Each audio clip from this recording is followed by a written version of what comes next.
Hey, what's up? That timer didn't match the audio at all, but that's fine. Hey, everybody. Welcome to Talking Ball. I am your host, Colin, and I'm joined today by Adrian.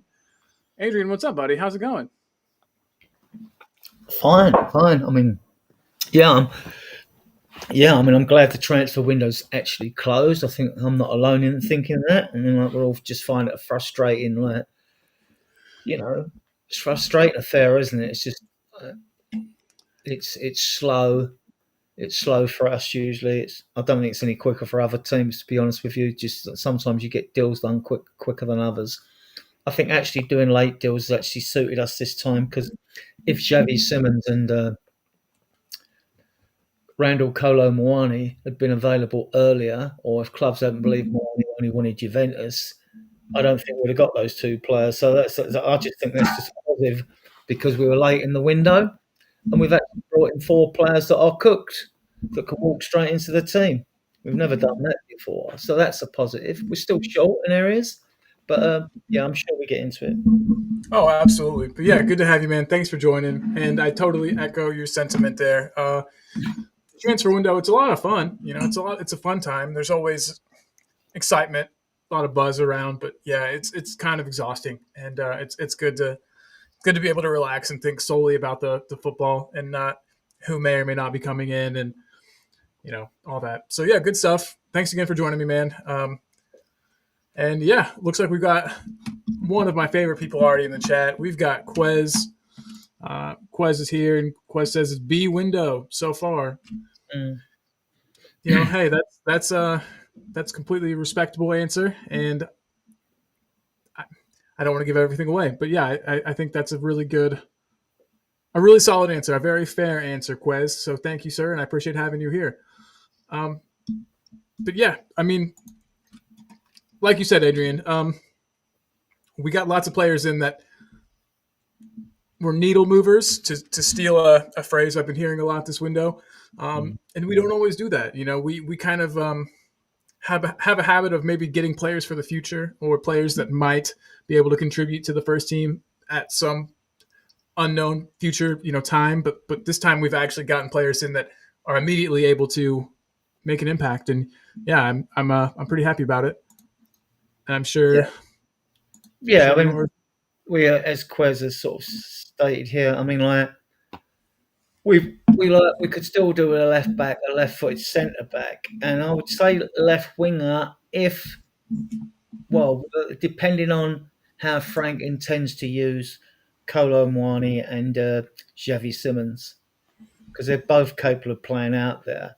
But to me, it's been a very successful window. We were never going to get like seven. And remember as well, in the same window, we've got rid of two players. Like Gill's gone to Girona, Solomon's gone to Villarreal on loan, and we signed up Danso fully. Romero, everyone thought was going, didn't care about the club, signed a 4-year contract, which is a fantastic to keep him. It is really, Oh that yeah. is really like a big signing for me because I'm a big fan. If you're not, fair enough, but I am. So, yeah. And Danso, obviously, everyone likes Danso. I've not heard anyone say anything bad about Danso. So you've got those. We've got a couple more out. Just if we can get rid of Basuma now to the Turkey because their window and the Saudi window is still open. So if we can get him out, although some want to keep him, but fair enough. But I'm not a fan. I was So going to ask you that. I was going to say before we jump into what I've already got planned, I didn't have Basuma on my list of players to talk about, but I think Adrian, and I'll see if Quez in the chat agrees, but I think that we were kind of forced into keeping Basuma just because of the fact that we don't have a ready-made. I don't think we don't have ready-made cover for him or for Paulinho. Sorry, I think that if Paulinho goes down injured, I think we'll be seeing Basuma in the first team. And I know that some well, people might. yeah, there's that. Or you go back to what we did towards the end of last season. You have Bentancur and Bergvall playing together as a midfield pivot. It's not all. I think Frank. The thing with Basuma, it's not that he's not talented. A lot of these players are talented. They wouldn't be playing in the Premier League if they weren't talented. Even the teams in the lesser teams, they've those that have made the grade and get their living there. But he's been at his club 3 years because he has a few games at the end of the season. Everyone falls in love with him again. He's just not consistent enough. Late for training, setting a bad example to the rest of the players. If he can get away with it, why can't we? Before you know it, you start losing, players start losing discipline, self-discipline at training. No, get him out. Get him out. I don't care if we're short. Get him out. He needs to go because it sends the right message to the rest of the squad. But So, see, I hadn't heard that he was a particularly bad apple like prior to the transfer window, and I wonder how much of that had to do with maybe him being told he was surplus to requirements prior to this window opening. And honestly, I like to think that I have a good attitude, that I'm a professional, but if I'm told that I'm not going to keep my job, that I'm going to be going somewhere else anyway, I'm not sure how professional I'd be able to be in that situation. I might. yeah. Again, I like to think that I'm a model professional, but I'm a human being like anybody else, just like he is. And it can't feel good to hear that you're going to go and that you're going to leave. And so yeah, I don't know how much that plays into it. Maybe he wasn't told that at all. Hard to say, but if I'm told that I'm He, not going to be part of things going forward, I don't know if I'm going to be on time to every well, if training. that's the case, and you're a professional footballer, then what you should be doing, you should be when you get a chance, you should be trying your hard out to change the manager's mind and trying your hardest so as you get another club come in for you. You should be trying Sure. to do that and being a professional. He's not acted in a professional manner. Plus, he had 3 suspensions last season. Remember the one he got? He got sent off for feigning a dive simulation against Luton away. We were lucky that we won that 1-0 and Decky held the ball up for us all game virtually. Keepers in after VDV scored. I mean, he got 3 suspensions. Apart from that, then he's away on African duty, whatever. Was he played with Mali or was it Mali? Oh, I forget what Molly, club. I think you're correct. Yes, sir. So then he's away on that, and then and we sort of never seen him. I mean, apart from the 10 first games, we went undefeated. I mean, he's shown it in patches. It's not good enough. We need more consistency, and you'll get all Right. your. I was going to say if my options were though Basuma or Archie Gray in that sixth position, and I understand what you're saying, that having two kind of eights, to kind of take the place of the six in that scenario, that makes sense. But I think if it was solely down to Archie Gray in that spot or Basuma, there's an argument to be made for having Archie Gray play to get familiar with the spot, and to kind of warm him up for the future. But I think at this exact moment, I think Basuma's better in that role, and I think he did a good job in the Europa League final. So, yeah, I don't know. Arguments to go either way. Interested to know what our boy Quez might have to say about that. So, Quez, if you want to, drop a little bit about that in the chat, would not mind one bit. Oh, and look, he's already done it. I like Basuma, but his falling out with Frank is concerning. I value getting a disgruntled player out over being short. Looks Yeah. like Quez is on the same hem sheet as you, my friend. And look, this is the time. Great to be and Bergvall, because now you've got Xavi Simons in. It's another competitor for a midfield slot, and he's going to be playing. Right?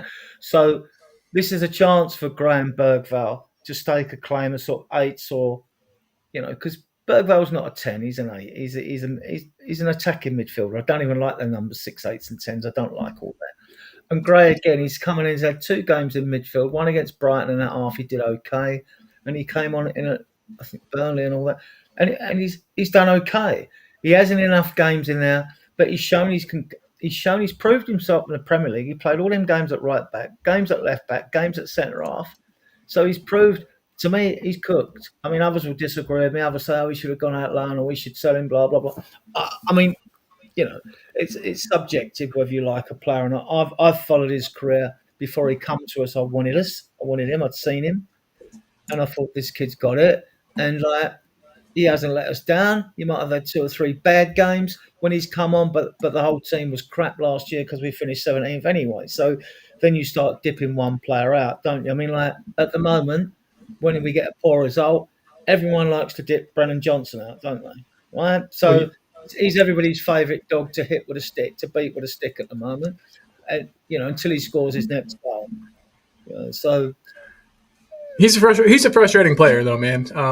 I get what you're saying, but it's like I've never simultaneously loved and also disliked a player as much as Brennan Johnson because, yeah, I just I don't know, and I have hope that Frank, like he does with a lot of other attacking players, that maybe he can elevate him to the next level. But I think it's he's got to play in the middle, isn't he? He's got to play off a main striker or play through the centre. He's a good finisher. He's shown it, and from outside on the edge of the box. That's just tap-ins, as some people say. He gets in the right place at the right time, but he needs to play central, not on the wing, and he's not going to be out on the wing now that we've got Moani and Xavi Simons. He's not going to be on the left, so he might be an impact sub coming on through the centre. But yeah, Yeah, that mm, wouldn't be. I wouldn't be opposed to that. I wouldn't be opposed to him coming on the left. Towards the end of a match when we needed a little spark or we're down a goal, or that wouldn't upset me either. I just don't really want him starting there. I don't feel like he offers enough, especially defensively, to warrant a starting place in the team. But mm, you have to wonder: would you rather see Odebert or Tell over there? I think that you'd probably get more defensively out of both of them. mm, I don't know. We're not exactly spoiled for choice on the left hand side, at least with quality options. So it's we might see more of Brennan over there. It's hard to say. But Adrian, one of the main complaints this transfer window that I've seen, you and I are in the same WhatsApp groups. We see a lot of the same things. One of the main complaints I've seen is that it looked like all of our signings were opportunistic signings. We didn't have much of a plan going in, and I don't know, how much you agree with that. And so I was going to bring that up to you, and I wanted to know, did you think we had much of a plan going into the window? it Because became opportunistic towards the end. Yeah, definitely. We had a plan going into the window. It blew up in our face, didn't it? We really wanted Morgan Gibbs White. We've looked at him for a couple of seasons, right? We really wanted him, and that wasn't Spurs' fault. Marinakis applied a lot of pressure on, I think, on his agent. I think he's virtually said, "Look, I'm going to sue the shit out of your agent," you know, yeah, because he was press ganged into sign. And I think it's only an extra year's extension. correct. So he's going to get sold because they brought in McAtee, haven't they, and others, I think. So it's just that Marinakis wants a good price for him, so he'll get sold. Whether he gets to go where he wants to go is another matter. So Right. I don't think we'd go back in for him at a higher price now. Not after that shambles. Uh, and the Eze thing is, yeah, I could put that more down to the club. If you know the player don't really want to come to you, but he's asking to come to you to get Arsenal or put in an offer. I mean, we shouldn't have bothered with Eze. And actually, I wanted Eze and Dorgu last year. I'm on record on loads. I said I wanted them too. We didn't get either. And but the reason I wanted Eze over Simmons was because he's homegrown. That's the only reason I wanted him. But having Simmons in, yeah, I mean, like they'll all be singing the song, won't they? Well, We, you're. I haven't actually had a chance to talk to you. I didn't mean to cut you off. That song's beautiful. The one that Sean made. yeah, yeah, yeah, yeah. We got Yeah. Simmons, Javi Simmons. I just don't think you understand. He plays the Spurs way. He's better than Eze. We've got Javi Simmons. It's a bit like the old Dele Alli song. But there's about 20 going around apparently, like different songs. So the Yeah, fans I'm are. excited. I'm excited to hear that one in the stadium. I haven't got a chance to talk to you, and actually, I'll wait. I'll bring up Simmons in a bit. But yeah, I agree with what you're saying. I think that we did have a plan. We went in for Kudus. I think that was planned. I don't think that was opportunistic. I think that Paulinho was planned. I don't think that one was opportunistic. Anytime there's a loan for a player, you have to wonder, whether Mm, that was planned or an opportunistic thing. But we clearly needed a six. We needed a player to sit in front of the defense and kind of help defensively soak up some pressure. So I think that you could say that Paulinho was planned. But yeah, I mean the injuries that we've got definitely didn't help anything. Um, the injury to Madison, Kulu's injury that's kind of a hangover from last year, and then of course the injury to Dominic Solanke. So yeah, it's hard to, in my opinion, it's hard to really put a lot on Levy and say that it's Levy's fault and that Levy wasn't doing what he needed to be doing, and that we all know Daniel Levy. Daniel Levy loves a deal. I think it's yeah. you have to kind of understand your surroundings, understand your chairman to a certain extent, and I think that yeah, Daniel Levy loves a deal. Daniel Levy loves to feel like he's getting a good deal, getting one over on people, and right or wrong, that's the guy we've got in charge of the club right now. So I can't I can't hate him too much for that. Mm. Um, Real quick, looks like we've got my boy Audio Artisan in the chat saying afternoon. Good afternoon to you, my friend. Good to have you Mm. here. See, and the other thing, you see, we knew Kula was injured, right? But if Madison doesn't get injured, we probably don't get Xavi Simons. Yeah, So I you've got to look at it the other way. I think that strengthens the squad. I mean, we might not see Madison this season. We might not see him again. I hope we do. But, don't want to write him off. But fans will already because he's going to miss at least 3/4 of the season, if not the whole season. So, right. but Not getting any younger, you know. we've got Simmons in. As long as he don't get injured, we can afford to let him take his time and get it right. And so, yeah, we probably wouldn't have gone in for him if that was the case. And Moani's another one, opportunistic because Juventus haven't got the money. I kept saying all these clubs in Italy are skint. No one was listening. And obviously they couldn't come up with the goods, and we've gotten and got in. And it's handy because, like, Solanke's ankle injury, the latest rumours is not confirmed. He may need surgery. So you either Yeah, put through it, that's down to the player. Either play. I mean, we don't know the extent of the injury yet, so he was supposed to have been a couple of weeks away. But maybe if it hasn't improved, then maybe they're thinking, oh, we need to take a better look at this, scans and whatever. So we don't know. I don't know. I mean, it's just a rumour now. But you're always going to get a rumour on the negative front, right? When they come out, oh, the injury's worse than we think it is, and all that. You're always going to get that because, yeah. But Udogi should be back, so he came on, didn't he? So that yeah, and means that's always a good thing for sure. You know, there's a lot of talk that we don't have enough cover in the fullback positions, and I would agree. You know, I think that having three starting quality fullbacks for two positions probably isn't good. You know, we get an injury, especially an injury to. don't forget Gray played 33 games at right back for Leeds. Yeah, no, for sure. Like, all right, he's you want to see him I want to see him in midfield because I think he'd be a bowler in midfield doing an unsung hero job. But yeah, so we have sort of got four if you include him. Right, so yeah, uh, uh, and Spence can play on either side. Spence can play on the right. He'd be good on the right. When he's played on the left, he's often played against an inverted winger. That's the same as him being on the right, playing against the right winger. He's exactly the same, although he's on the left-hand side of the pitch. So it shows that although he's doing a good job at left back, also shows he can do a good job at right back as well. Well, it shows it to me. Oh Right? yeah, and I mean he's played right back for most of Oh, his career, yeah. and yeah, so I'm really happy with him. I think that's another player we didn't mention at the beginning who we got to sign an extension. That's another good, mark on this transfer window. I think so definitely. Um, Quez here says that we had a plan. Morgan Gibbs White, Savino, Wharton, and Hincapi. Our plan didn't work, so we looked for opportunities and got some good signings. Mm. 100%. 100%. And then my boy Daniel's in the chat. Big up, Daniel. Hope you're doing well, my friend. He says, big up, how is Kudus not an opportunity? West Ham needed to sell in 7 days. That's absolutely true. I felt myself like Kudus was a player that it seemed like a player we had been looking at for a while. Mm. He'd clearly been making a name for himself in the Premier League. Yeah, he didn't have a great season last season, but he's a Premier League proven player. Again, maybe I'm 100% wrong, but to me, it didn't feel as opportunistic as some of the signings that we made. No, he wanted Adrian, to come. He wanted to come, didn't he? And we would have sanded him out because we know that any deal with West Ham's not going to be easy, right? very true. He wanted to Yeah, come. He's probably deep down. He's probably burnt his bridges at the club, saying, "Look, I just don't want to play for you anymore." Blah blah blah, and all that. And then they've gone, "Okay, we'll let him go." And they got the money they wanted, 55 mil. I think he's looking a bit of a steal now, 55 mil. Uh, definitely. but yeah, he wanted to come, so it wasn't a case of they've put him on the transfer market, and that's. I don't agree, Daniel. It's that opportunistic for him. I don't agree with you there, but fair enough. Fair enough.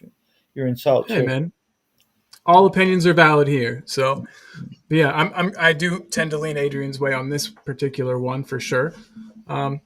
So yeah, I completely understand everybody's frustrations, and I understand Daniel Levy, rightly or wrongly. That a lot of people aren't his biggest fan, or he's not a lot of people's favorite person. There's complaints. There's definitely valid complaints to be made about him, but I do think that this was a fairly successful window. I think that for the first time in a long time, we've done a lot to improve our starting 11. We've seen that the starting 11 was poor, and we've made a concerted effort to improve it. And I think we've done a really good job. Again, were there holes we didn't fill? Of course. But yeah, Muhammad Kudus. You said you were talking about how good of a deal he was. I think especially when you compare him to some of the other transfers that have been made to teams around us, teams that we're competing with, especially players that have come from outside the league, and the prices that they've come in for. I think he's proving to be absolutely amazing. He's stepped in. He's immediately made himself a starter. He's immediately made an impact on the game. Yeah, he's not going to be chipping in with goals, I don't think, particularly. But that's okay. He's a threat on the right-hand side. I think if we had two of them, if I could clone any player on our team, Adrian, it'd be him. If we could have a Kudus on the right and the left, I'm all for it. I know that obviously you need to have goals coming from somewhere on the pitch. So you'd like him to contribute more in that department, but I don't know. He's an 8 out of 10 signing for me so far. I know we haven't seen much of him yet, but if he can continue this form, I think that he's if you had to put a letter grade on him, like A to F, what are you giving Kudus? I Yeah, yeah, and he needs to have the pressure taken off him. We seem a bit magnetically attracted to just get the ball to him, or it's central. It's not down the left so much. This is why I like Aaron Lennon when he turned around and said that time, yeah, I was always marked by two players, he said. But when we got Gareth Bale, that was a game changer. Teams they couldn't put two on me anymore because they were worried about him as well. So, yeah, I mean, so if Moani can play on the left, he can play as a striker. Again, Simmons can do the same thing. He can play on the left as a striker. I mean, Moani will take players on. Simmons is more energetic, more central. And he's more of a ball carrier, but rather than sort of a dribbler as such. So yeah, so he can do a good job on the left though. So we've just got to see how Frank decides to utilise them. They may interchange on the pitch. Oh, So definitely. And I think that, like you said, I think we'll see Kudus on the left at times just to honestly, I'm not 100% sure why we're not seeing Kudus on the left and Brennan Johnson on the right, where I feel like Brennan's more comfortable. Kudus played more than a handful of games on the left for West Ham. I think that he, in theory at least, is sacrificing less of his game by playing on the left than Brennan Johnson is. I'm not sure if you agree with that, but he didn't want to play at West Ham because of yeah. Owen. He was forced to play where he didn't want to play. So he prefers to be on the right. Actually, I think he prefer to play in the centre. Most players like to play in the centre because you see more of the ball, right? If you're in midfield, you see more of the ball, right? They all want to play in a central role. If you're a striker up there, well, you got to get the ball up there, so you've got more chance of getting the ball if you're in the centre than if you're wide right or wide left. So I think Kudus would like to see himself as a higher line attacking forward rather than sort of like a 9. He's not a centre forward, is he? But then No, and I also don't think that with the way that we play, I don't think him playing in the middle would be a great fit. We want that 10 player to be more of like a passer. At least I do. I can't really speak for Thomas Frank, but he would hold the ball up better than Richarlison in that yeah. sort of position, because you see the awkward balls he gets, he brings them down like Ginola and all that. So like he would hold the ball up better, which would take the pressure off. Yeah, he's got excellent touch. No, absolutely. He definitely could be that kind of ball carrying 10 for sure. But at least with me, I think we've been crying out for like a passing 10 ever since we lost Eriksson. To be fair, and I think that we finally have one in Xavi Simmons, and I think it'll fit the team better than shoehorning Kudus into the middle. And then again, speaking of Kudus, Daniel, big up Daniel, says, sorry, but how is he not an opportunistic signing? Tottenham knew West Ham needed the cash ASAP to a point where West Ham were willing to do business for the first time in 14 years with Spurs. That's a good point, Daniel. And I guess my question to you would be: do you not think that he was a player that Frank came out and said that he wanted? Um, and maybe you're right in the fact that he was opportunistic, and clearly there's a bit of opportunity there. You can't.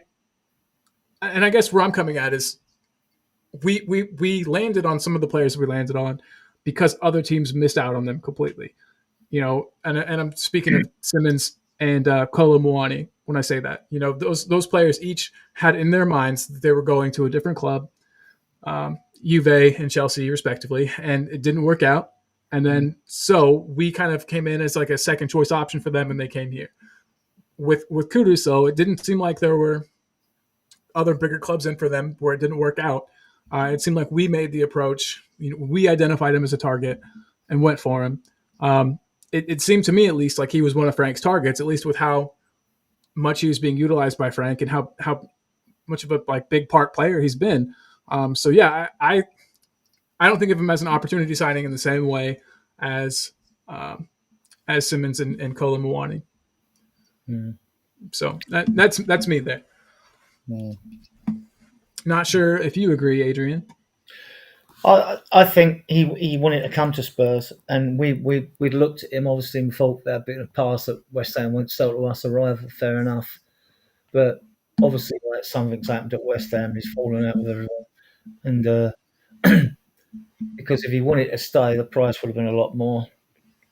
And I Definitely. think, and they, so yeah. And it's like But our no, fair play said, "Oh, he did nothing last year. I'll be glad to see the back of him." But you get that with every player, every football club. Half the fan base love them, half them don't. So great signing, great signing. completely agree. And I guess, Daniel, what I mean is that he's not a transfer that just fell into our lap, like those other two guys I mentioned. You make a good point that, we hadn't had a history of doing business with West Ham in a long time.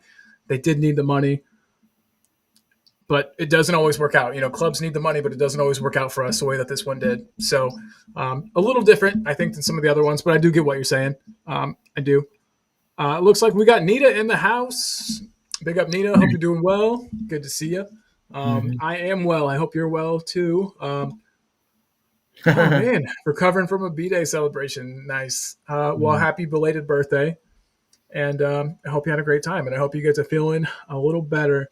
If you're feeling poorly in the way I think you're feeling poorly, lots of water. Take a multivitamin. Fluids. But, yeah, good to have you here. And then she's talking to you too, Adrian. She says, yeah, hi, Adrian. Hope you're well. Have you been busy since our game on Saturday? Or you have been busy since our game on Saturday. You're popping on to every show, Mr. Hotspur. Hey, yeah, that's you.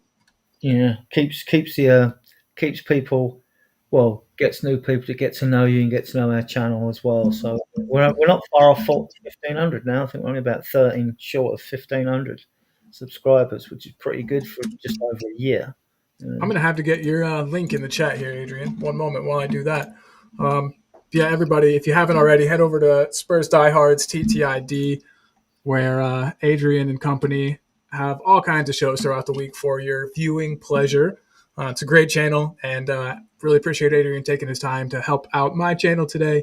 So if you guys could, and you haven't already, and I'm sure that everyone here has already been to your channel and knows you guys, but if you haven't, head on over there and make sure you give him a like and a subscribe.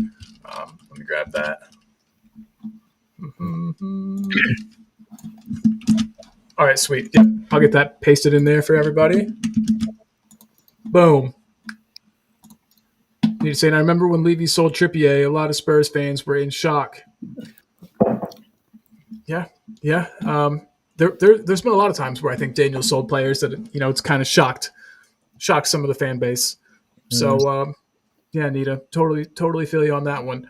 And then we also had Quez giving Kudus an A grade. I love it. Quez. Kudus can maintain possession, take on multiple players, and works hard out of possession. 100%. 100%, Quez. I think we've been crying out for a player like Kudus for quite a while, honestly. If only we could have had him and Son in the team at the same time. We would have had an elite winger on both sides of the pitch. I think that would have been an incredible thing. Like you were saying, Adrian, Kudus does kind of attract a lot of attention from, other teams defensively. It'll be nice to see what we can do.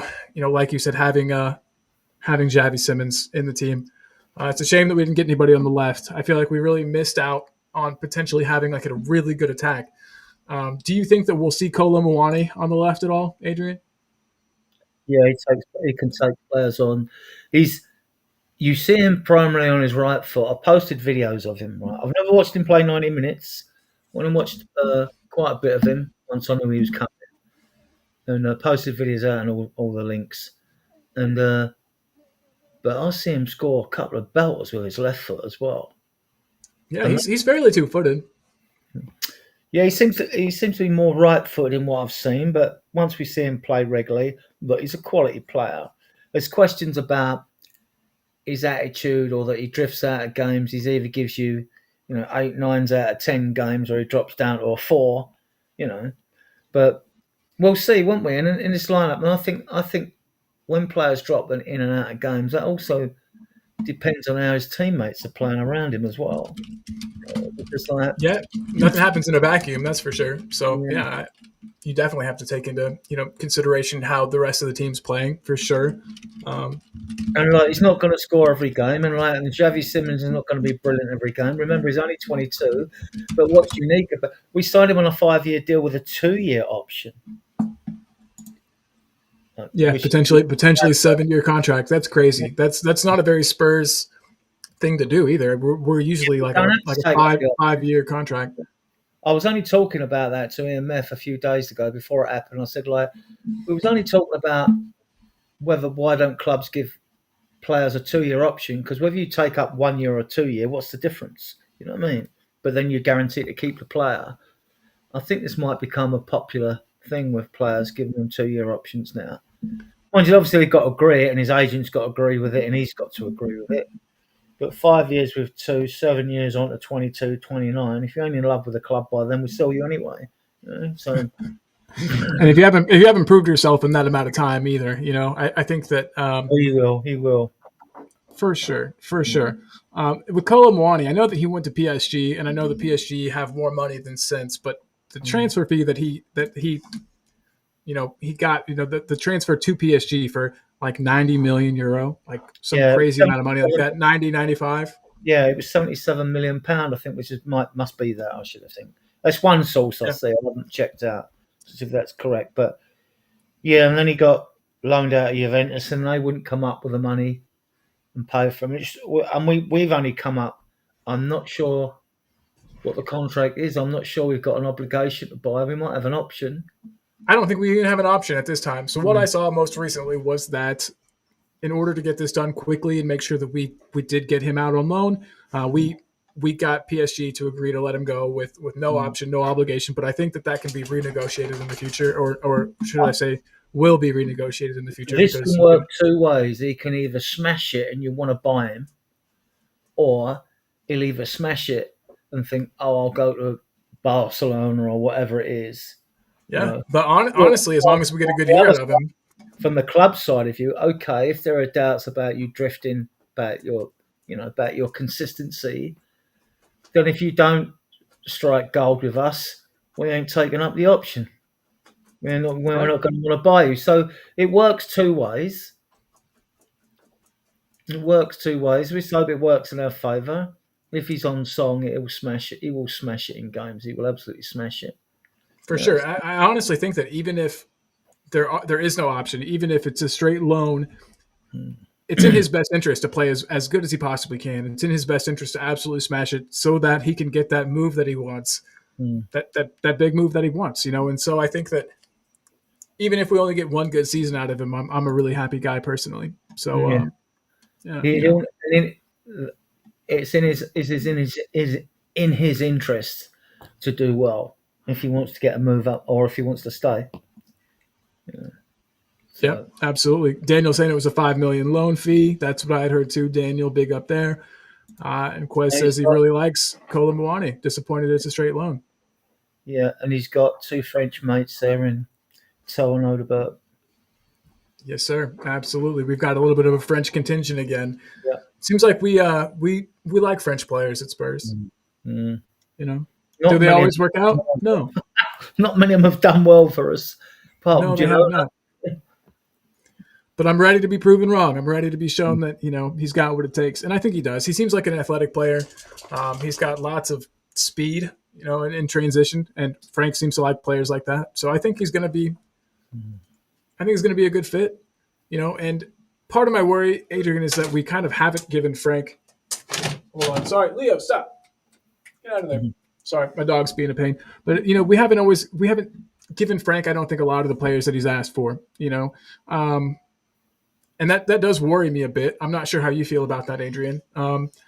I do wonder if he's been backed, but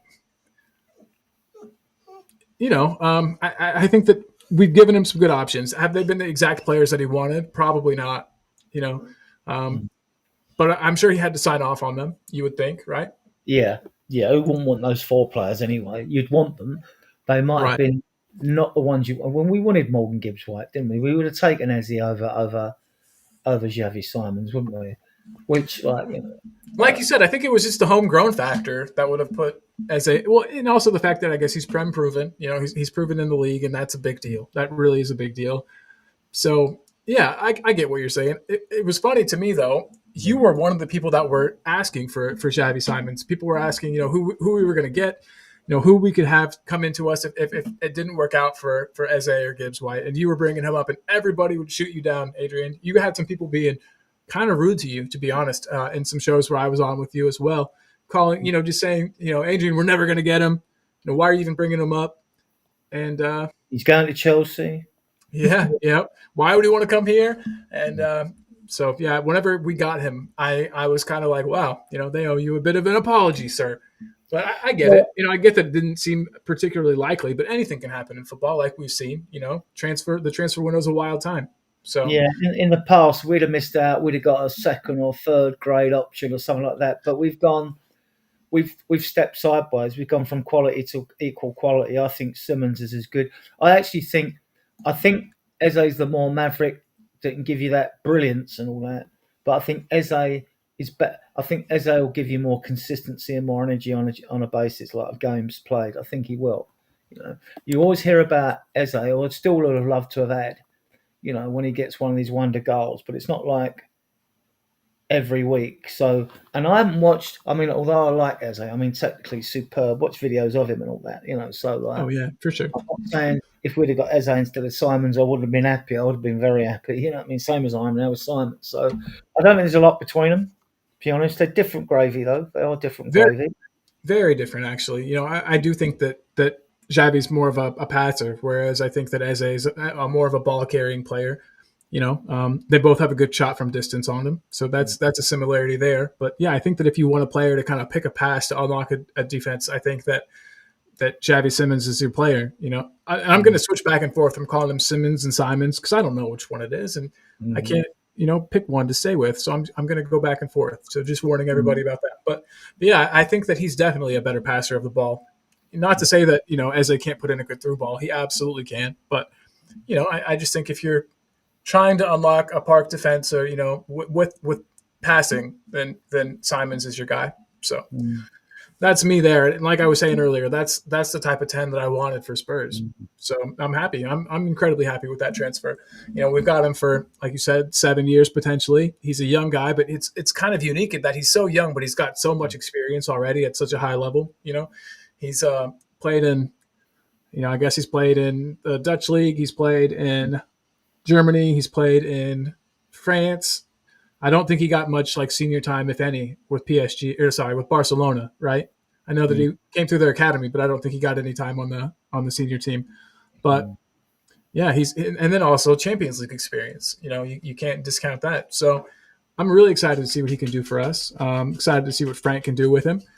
Um, And I think Paulina could give us another. I know he's 30, but now footballers look after themselves. A lot of them playing till they're 32 now and things like that. So I could see him being given a 3-year contract, maybe or a 2-year or 1-year option like this year.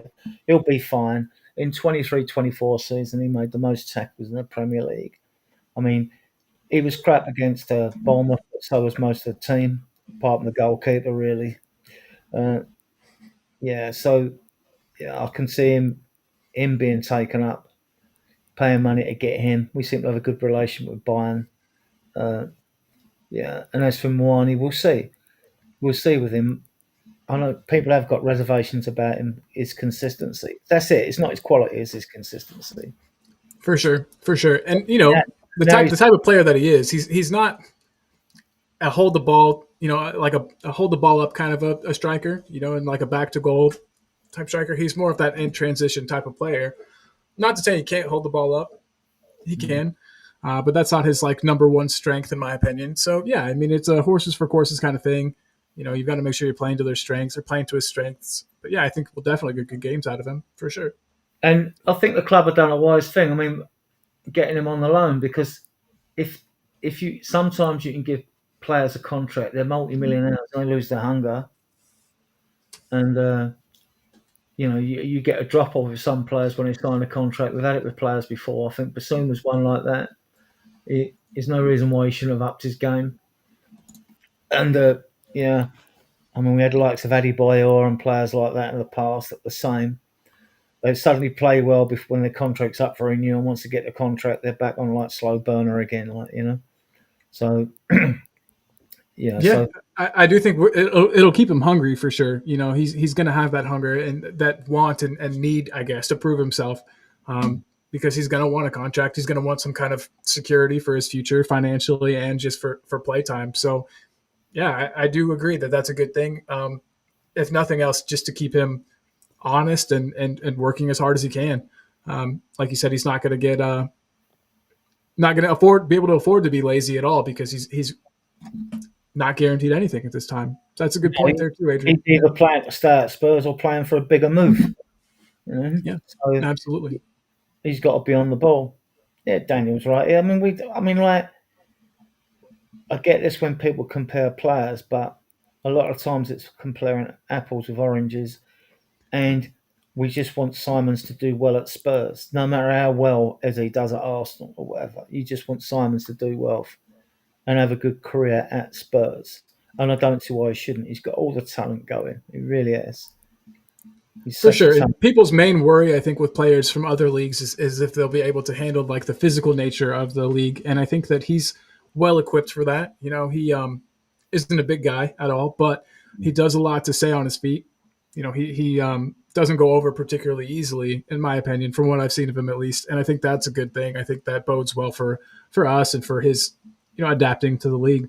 So Yeah, yeah. he showed aggression and bite. I can't remember the game. They mentioned it to me because I said in the chat, and I haven't watched him play full 90 minutes for Holland or nothing like that with VDV because he's got a mate there now, similar age. So yeah, but someone said, "Oh, he really showed it in one game, like he can get stuck in and all that." I I mean, mean, there was a goal. There was a goal he scored against England for the national team where he could have easily gone over, and he was even kind of, I feel like, pulled over or was in the the midst of falling when he took his shot that ended up going in. And yeah, so far everything I've seen from him, love it. I think he's going to definitely smash it out of the park here. If I'm wrong, I'm wrong, and it'll break my heart if he doesn't succeed. Not just because of the money spent, but just because of how badly we need a player in that position. But yeah, I truly think that he's got what it takes, and we'll see some good things from him. So I don't know what Chelsea's finances were like, Quezali, but if they'd have wanted him, they'd have got him. But they were rumoured to be after Fermin Lopez at Barcelona. Did they get him? I don't know if they got him in this I, transfer window. I I don't don't follow think up so. the transfers that much. Sorry. I don't think they got Lopez from Barcelona. If anyone in the chat knows better than me on that, let me They know. brought in Garnacho, didn't they? hmm I Yeah, that don't. was a weird one. I don't even know how because I don't really give a shit about Chelsea, to be honest with you. Like, so I'm not really fussed about what other clubs do in a transfer window. I'm only Yeah, concerned what we do, and we've had our best ever transfer window. We know there's holes to fill. We know we could do a left back. We know we could do a left centre back and left winger. Will we go back in for Savino next summer? Who knows? If he makes the Brazil World Cup squad, and well, he's got to get game time at Man City. If he doesn't get sufficient game time at Man City, he's going to want to move. He wanted to come, so he's obviously not happy. But now he's forced to stay. You signed a contract. You signed a contract, so we'll see if anything happens. And of course, during this season, there'll be other players that shine in different leagues that we haven't took notice of before. And there might be other left wingers out there. There's lots of wingers out there. But can they score? I want goal scoring wingers is what I want. You know? No, I get what you're saying. Like I was bringing up earlier, I think that you need your entire front line to be able to chip in with goals. It's Yeah. easy to mark a striker out of a game, but if you've got dangerous players all across the front, and preferably all over the pitch, Mm. you're harder to. It's harder to mark multiple players out of the game, obviously. So yeah, I mean, and we know unfortunately that Kudus isn't going to probably chip in with many goals. So I get what you're saying. Um, I really wanted Lookman because of his goal output in the past couple of seasons, and I was upset that we didn't get him. But you have to think that there has to be a reason why we didn't get Lookman. Mm. Um, he it seemed like such an easy deal to complete. Obviously, we don't know if the player was happy to come or not. We'll never really know that unless he comes out in some kind of an interview and talks about it in the future. But you would have thought that if we wanted that deal completed, we would have got it completed. Mm. Yeah. So I'm not sure if they were, like you were saying earlier, hoping we'd be able to hold out and maybe get Savino in the winter, in January or I think what. we look But for a loan again because there was also rumours about, and it's right, the club should do this due diligence. It's not a question of the quality of the player. If he's an absolutely, badass in a dressing room or an argumentative type or something like that, then you don't really want him. We went in for a loan and people said buy him. I get that. If all his background checks are fine, yeah, then we should have got him. We should have got Lookman. But if there's doubts, okay, come and show us you can behave for a year on a loan, and if you do well, we'll consider buying you.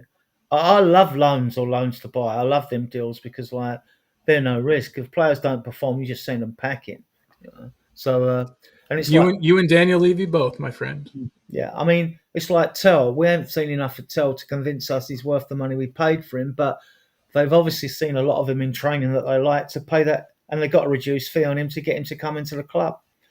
So, and he would have been promised Champions League football. And on that, the interesting thing is I think Basuma would be left out of that ECL squad if he doesn't go to Turkey, because Turkey and Saudi transfer windows are still open. I think he'll be left out of the squad to encourage him to leave. And that squad of players has got to go in by 11 o'clock tonight, before an hour Yeah, before midnight. So someone's going to have to be left out. I can't remember how many exactly, but someone's going to have to be left. five, including if you include Basuma. If you don't include Basuma, it's four players that are going to have to be left I'm out. not sure how Scarlett counts. He's only 20 though, so he's done 3 years, but he's not 21. I'm not sure either. I don't remember seeing him on the list of 36 players months that needed to between go out. 15 and 36 months between 15 and 21.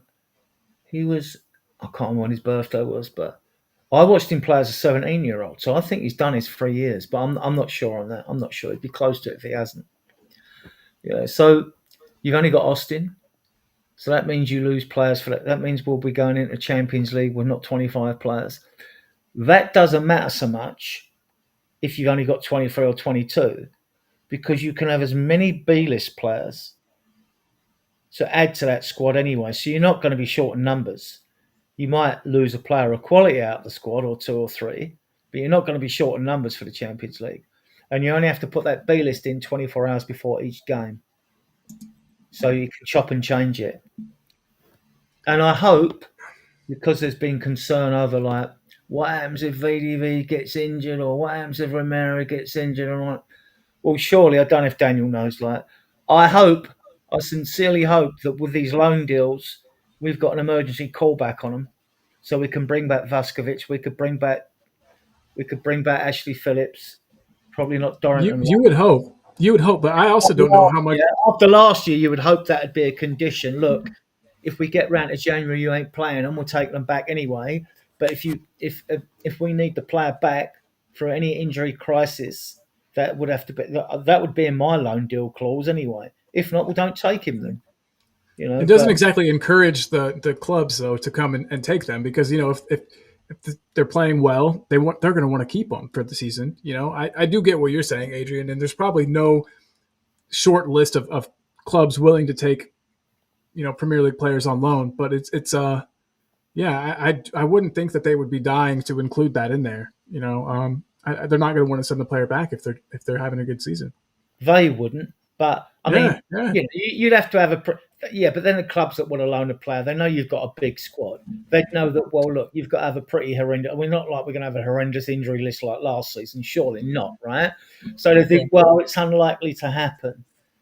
Because I remember last year people saying, "Oh, we'll call these players back, call these players back," and I thought we can't. If we signed it in a contract and let them stay for a year, they got to stay for that year.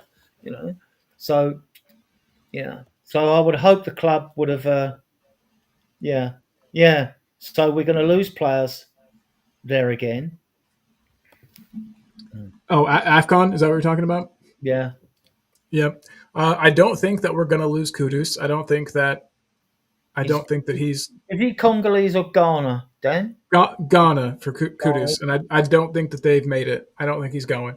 Mm, I could be wrong there. If I am wrong, I'm sure that Daniel will let me know. mm, But yeah, I don't think we've got to worry about losing him. But yeah, that is a good point about Lookman and Afcon. I hadn't really given that much consideration, but yeah, that one just seemed weird to me. We're dying for a player on the left side. He, for better or for worse, he is Premier League proven. Well, mm, he's played in the Premier League, I guess I should say. I know that a lot of people are kind of holding that against him, but then you also, I don't know, I feel like that was sort of unfair for people to hold that against him because you've had players like Mo Salah, for instance, who played in the Premier League and didn't exactly set the world on fire, left and then came back, and look at him now. So mm. yeah, I would have been interested to see what he could do, but it's not happened. Doesn't look like it's going to happen. So we'll move on to other targets in And, January or. and although we got a big squad, more than 25, Bergvall, Gray, Tell, and Odebert, they're under 21s. Yeah, I'm not 100% sure how the rules work for Champions League. I'm really not. Well, they haven't been with us. They don't count as academy trained. Bergvall and Gray, they don't. Right. They've come as 18 and 19 or whatever. They've done 2 seasons. What is it? Season and a half or whatever it is. Tell would be Tell doesn't count against because he's under 21. Same as Odebert. So we're okay. I mean, we're going to be okay for the Champions League. It just means in the senior department we were short on players that we could use. We'll see what the squad is tomorrow. Well, tonight. If it's got to be submitted tonight, whether Spurs will put the squad out or leave it till tomorrow, then we'll know who the 25 are for it. We've only got 7 homegrown for the Premier League as well. I think it means that we can only put a 23-man squad for the Premier League. But then again, you've got your under 21s again. So True. it's not going to hurt us. It's not going to hurt us unless The you don't. Premier League rules make so much more sense to me than the Champions League rules. The Premier League rules seem so much more cut and dry to me. But again, I just need to actually sit down and look at the ones for Champions League. I'll be honest, I just haven't given it It's enough to thought. encourage. So Well, it's to encourage clubs to give younger players a chance, to encourage clubs to create a pathway, isn't it? I mean, yeah, for sure. I I think on the bench, if you've got 9 subs on the bench, you only use 5, right? There's no reason why you can't have 2 of them as for academy players, and like you're giving them match day experience with the team, with the squad, they're getting used to it. All these little things help. So yeah, For sure. Even just the experience of being there and training and warming up and everything. Yeah, I get what you're saying for sure. Another thing I was going to say though was Lookman counts as homegrown. That's another reason I can't believe we didn't go for him. mm, Odd, truly odd, and he would have been another one of those where Levy could have deferred payment off of this year's books to next year because we could have done a loan with an obligation. He loves those. It just doesn't make sense. There had to be something behind the scenes with that transfer. Either the player didn't want to come, or like you said, there was some kind of an attitude issue, mm, or we're positive that we can get Savino in January, which I don't know how we could be positive about that. So mm. yeah, I don't know. A very, very strange one. Very strange to me. We've We'll probably never really know. Yeah, we've had an insight into Frank's mind already, haven't we? On way he plays. I mean, like we use 5 at the back away at PSG, but if you can go away to Man City and win 2-0 and play a 4-4-3-3 or a 4-2-3-1, whichever you want to call it, then that's going to be our system for the season. Because if you can do it at Man City, you can do it anywhere, right? In our league, you can, right? You're not playing the world's best team in PSG every game. They're different. They're different Yeah, gravy. They are well different gravy. The other thing I've noticed about Frank is like you can tell the players he's got trust in. It's like I always look when a season starts. If you've got injured players, you can only you've got a 20-man match day squad. Five are left out. So if it's for injury and suspension, that's understandable. If they're fit players, then you think, you're not doing enough to show the manager in training that you're, even enough to be in the match day squad. But what we've seen his trust in players because he's brought on Tell, Odegaard, Bergvall, Gray. He's played them, so he trusts them. He likes them, right? So you get that insight. I should be looking. I'll take great interest in the subs and the ones that are brought on. So he trusts them. We know Slanky will come back on when he's fit.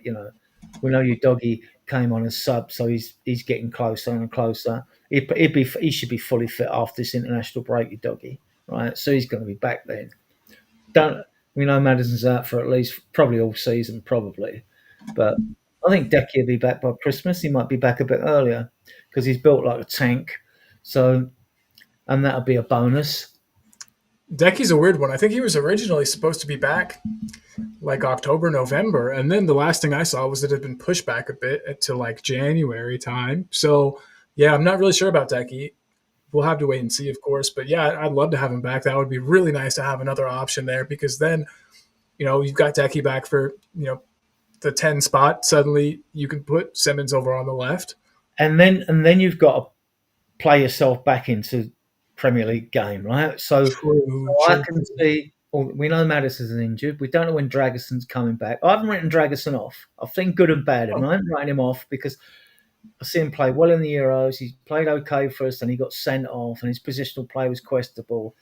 He can tackle though. He's not too. His positional play and penalty area defending is pretty good. He's good in the air. He's quick, and The injured if system was wild. There's a lot of players that I don't think would suit that system. I think that counting him out because of that is, I think, it would be way premature to count, to count Dragison out already.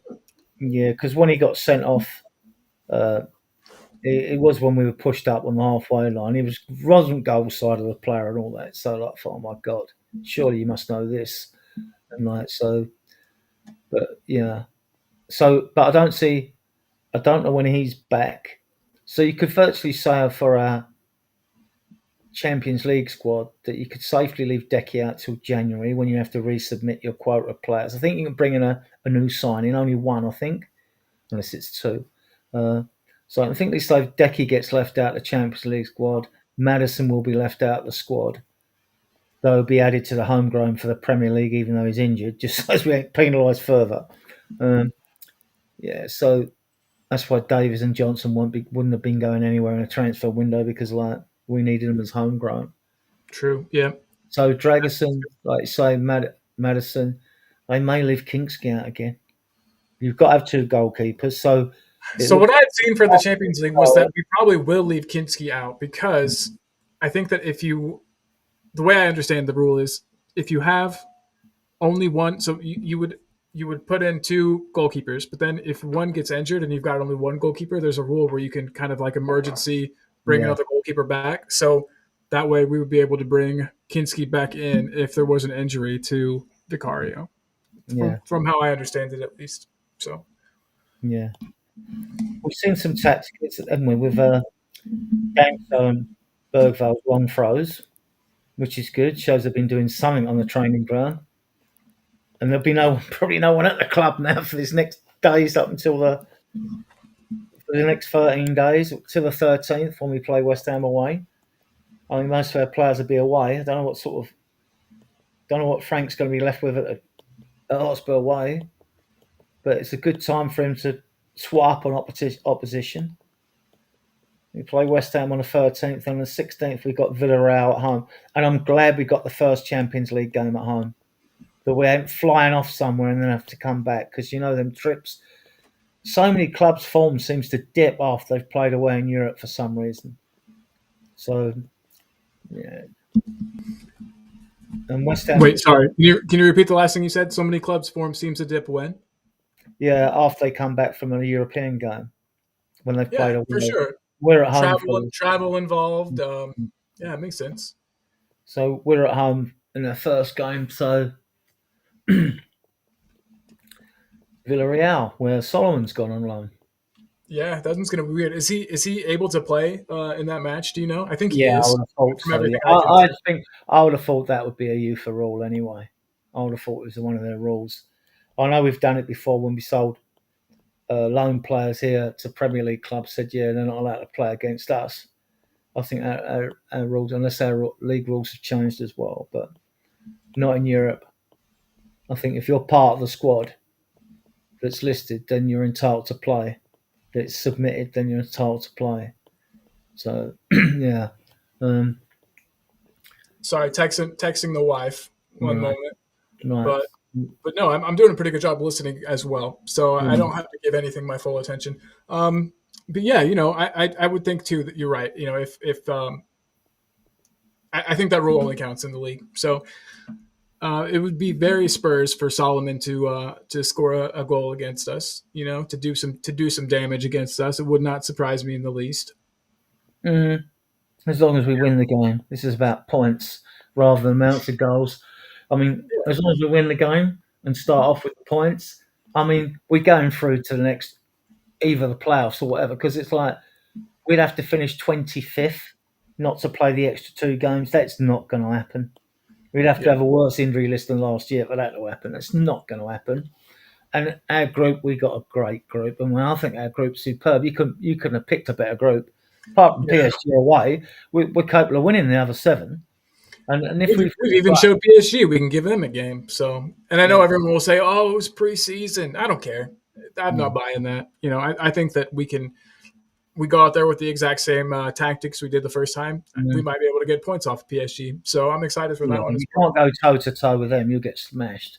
Yeah, Um, no, no, no. You got to approach it tactically, and I think that Frank did a wonderful job. So yeah, let's see what we can do. I'd love for a rematch against him, and we're gonna get it. And I think we're gonna get some points. I really do. You heard it here first, guys. mm, yeah, yeah. So Paul, yeah, I'm liking the four signings. I don't know if we were really that keen on Incapie. Everyone's alluded to we were. I really like that player, Oh, but I would have loved him. I think you've been singing his praises for long a time. couple a couple yeah a couple of seasons now. Yeah. Um, so yeah, I mean that would have been a good one too. But And then we were in for a Kanji or or Ake, Nathan Ake. I wanted Ake before he went to Man City. I got a lot of pelters for that, but I wanted him before them. I thought he's a composed player on the ball, good centre back, left sided. I thought we could do with him. And but I don't see Man City again. Kanji was 30. I think if we've written maybe Man City just digging their heels in because it's us, but unless he really wanted Milan, so but he's gone there. Aki went. There aren't that many left sided. Where did Ake go? Aki's staying. He's staying at Oh, City. okay, They wouldn't. They gotcha. wouldn't let him go. They'd have wanted 35, 40 mil from him. I don't think we'd pay that at his age.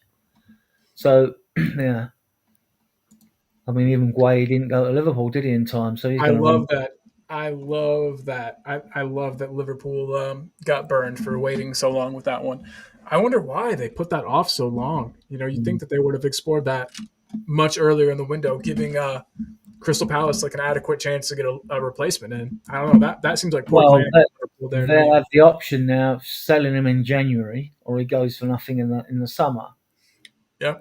So, yeah, but then again, you might think, well, I'll get a massive signing on fee if I hang on, unless Liverpool are willing to give him a massive signing on fee in January and pay for him I instead of. assume he'll probably go. I think he'll probably go in January. I think that it'll be worth more for Palace to get the money for him, especially because I mean Palace did get another center back, didn't they? Mm. Yeah, I think they did, but that's why Liverpool wouldn't let Joe Gomez go. Mm, Oh, because they didn't get mm, mm, Guehi in. Makes sense. Yeah, I mean the whole transfer window was a little wild there at the end. mm, Things could have definitely ended a little better for us. I would have liked a defensive player, but mm. I don't think we're as bad off as some people do. I really don't. I understand that things could get bad for sure. I don't think we'll see Frank playing with the back three much this season because we don't really have the personnel for it. Mm. not the end of the world. Like you said, we showed that we could go toe to toe against City without needing that extra defensive player in the back. So I was surprised Leeds didn't come in for Solomon. Well, nothing strong. They may have done, but there was nothing. yeah, No big I stories think they about wanted it. another loan or something like that, and we were Yeah. just looking to completely get him off the books. And Palace were rumoured to be in for him. I saw that. I saw that. I think we prefer to get him out of the country rather after the Eze fiasco.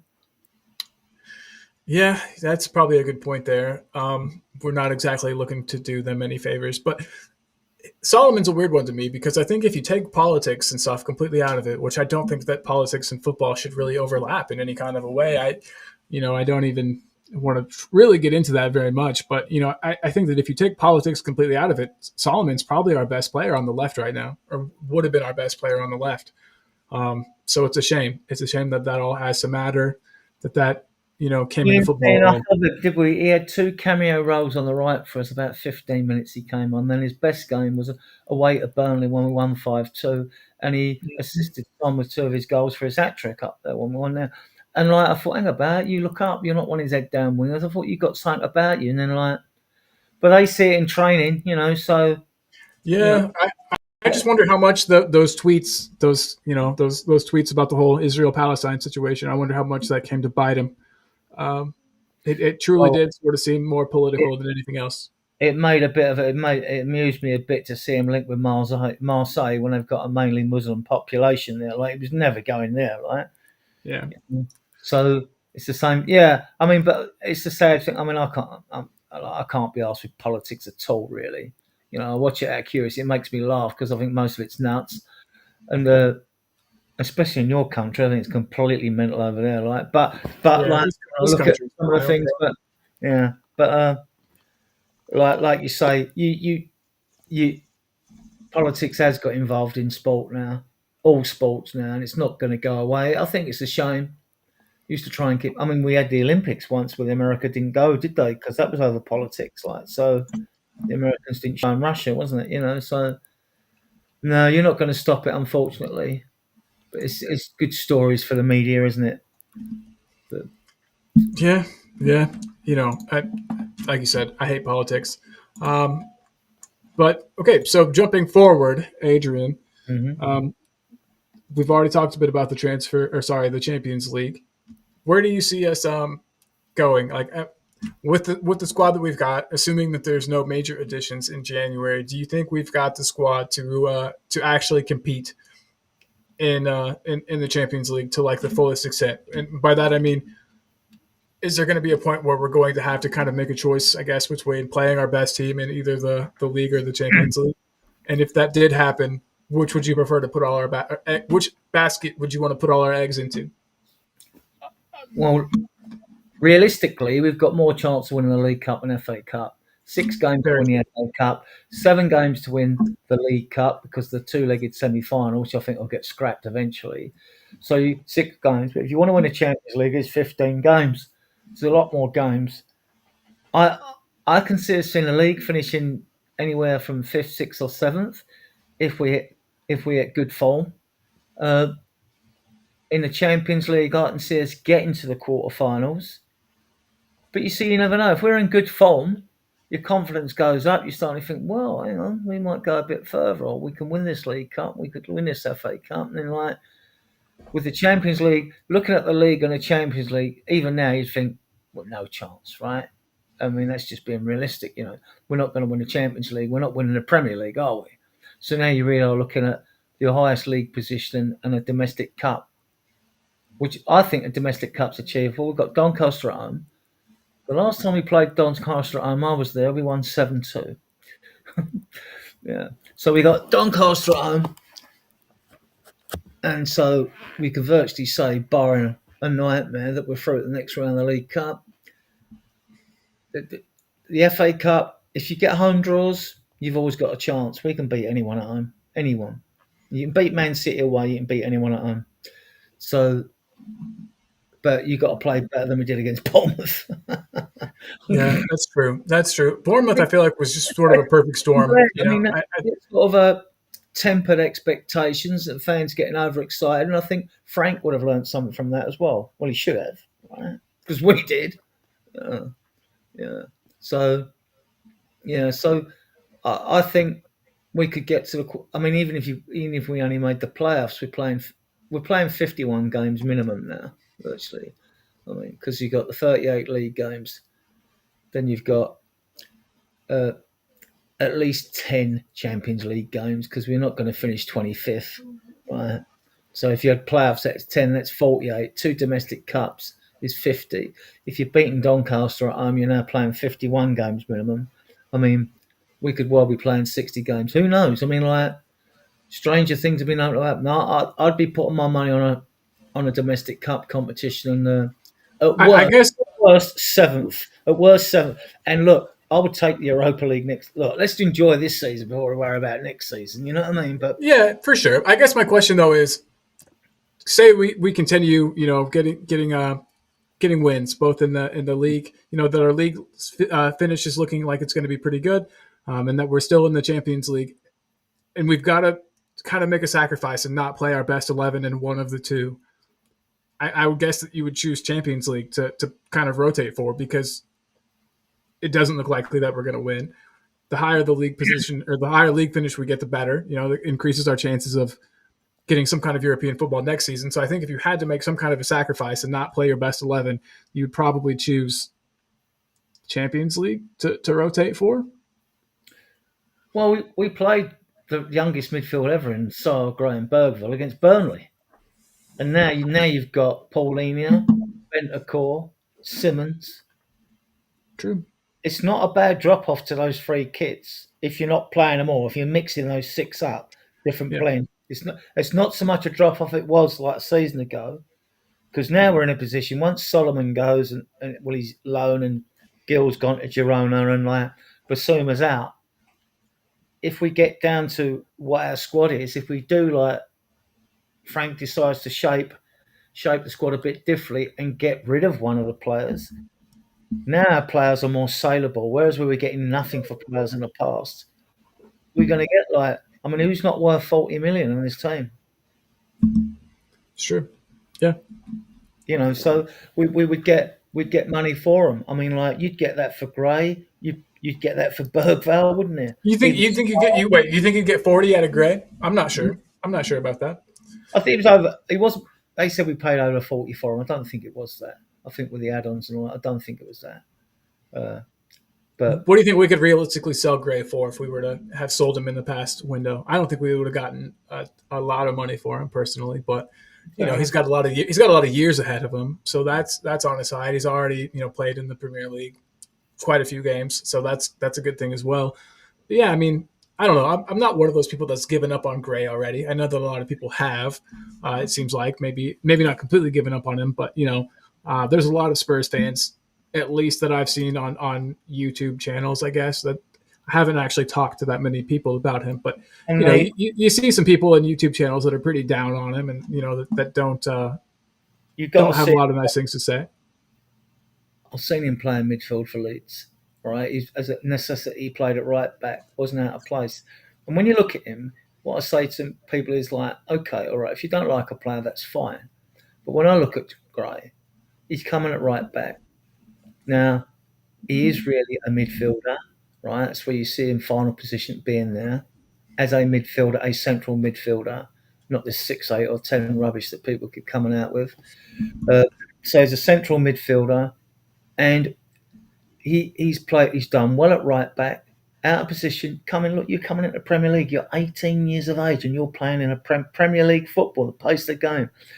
And he hasn't let us down. He played at left back. He didn't let us down. He played at centre back. Got a bit bullied by Delap, who's a bit of a lump, and they switched centre backs. He switched over at half time and went up there and spanked them, but 4-1. But and then he come into midfield in the first half against Brighton after we've won the trophy. I mean, like we was on the beach really in that game, second half, and they spanked us Brighton. But he did all right. He did all right, and he showed glimpses when he come on midfield against Burnley, I think it was. So I've got a lot more confidence in Gray than a lot of the fan base has. But he's not, and everyone was praising him early in the season. And then when And then when Bergvall started to hit his straps towards the end of last season, everyone's raving about Bergvall, who looks the more sexy of a player. Like the fans always rave about the more sexy of a player. A lot of them play like VDV over Romero, right? And they'll complain about Romero being injured, blah blah blah, and they'll slag him off. I mean, I love Romero, right? And I think he's a light year ahead of VDV, and I love VDV. Don't get me wrong. And then when I throw it at him on something, that, well, hang about, you're saying he's injury prone and all this. Romero played 4,000 minutes last season. VDV only played 1,000, and yet you'll slag off Romero for being injured all the time and all that, but you won't dip out VDV because you like him, right? There's semantics with them numbers, but it's in if anyone wants to check, Romero played about 4,000 minutes to VDV's 1,000, but no one dips him out. You know?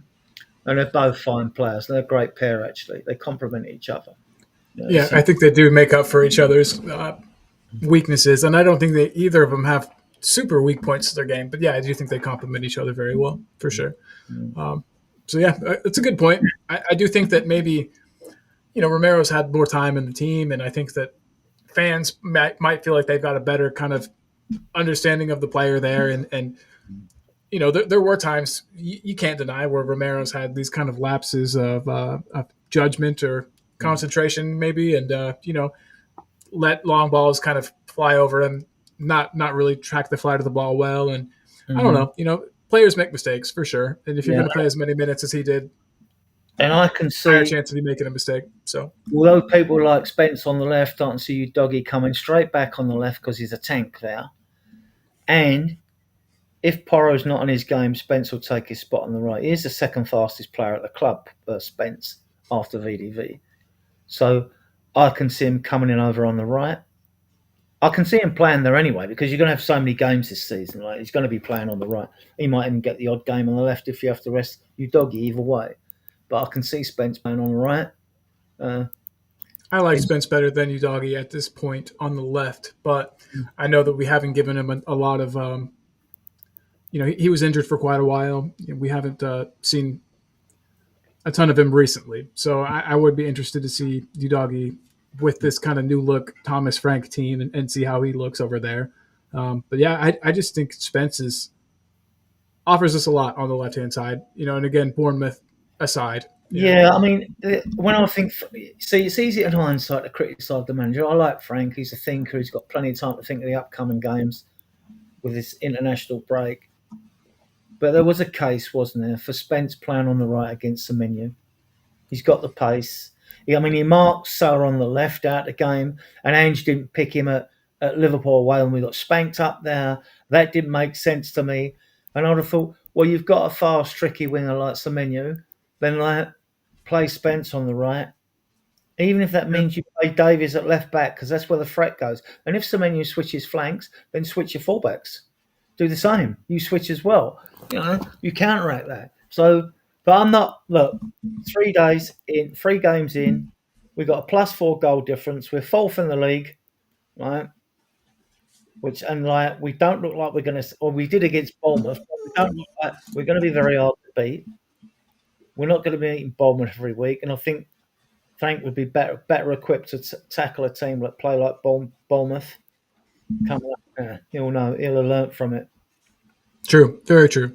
I also was kind of surprised that Kudus wasn't asked to track back more. He spent quite a lot of time up at the, like top end of the pitch, where I was sort of surprised about that. But Adrian, with that in mind, my wife just got home and my dog is crying and wants to be let out. So I think it's as good a time as any to end this thing. But I did want to tell everybody, and I had it in here, the link to your channel. I want to throw that back up. Everybody, if you haven't already, make sure that you head on over to Spurs Diehards and subscribe. And you got a show later, Adrian? We've got a show tonight. Colin's on our show tonight as well. And that's going to be in about 4.5 hours at 10 o'clock UK time. So I'm looking forward to it, man. We'll see you then, guys, if you pop on. You're all welcome. All are welcome. Everybody, make sure you head over there tonight. And yeah, Adrian, thanks so much for tuning in. And thanks everybody who's been in the chat, who's been in the comments. I really do appreciate it. It always makes the shows easier when I've got people in the comments to kind of bounce things off of. So thank you guys so much. And I want to let everyone know I'm going to be doing more regular shows. I'm going to try to do at least 2 a week. either Monday or Tuesday, and then later on in the week, Thursday or Friday, something like that. So be on the lookout for that, guys. Make sure that you've hit the notification bell, and then you'll know every time I go live. And with that, I just want to say, everybody, have a wonderful rest of your day. Make sure you're good to yourself, and take good care of yourself. And with that, I will sign off. Again, thanks, Adrian. See you, buddy. Spiel.